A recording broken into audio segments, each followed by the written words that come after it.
إجراء الجولة الثانية من الحوار مع الأخوات والإخوان ممثلي رجال ونساء التعليم.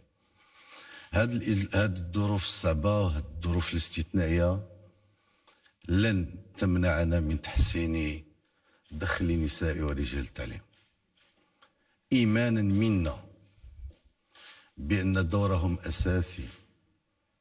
ما يمكنش لهذا البناء المجتمعي الاستراتيجي الذي خطط ويقوده جلالة الملك ما يمكنش نديروه بدون تعليم قوي اللي كيكون الأجيال الصاعدة واللاحقة، والحكومة واعية بذلك وسنعمل على إجراء كل هذا ضمانا أولا لكرامة رجال ونساء التعليم، ولكن أيضا لأننا نؤمن بأن هذا هو الاستثمار الحقيقي في الأجيال الصاعدة واللاحقة.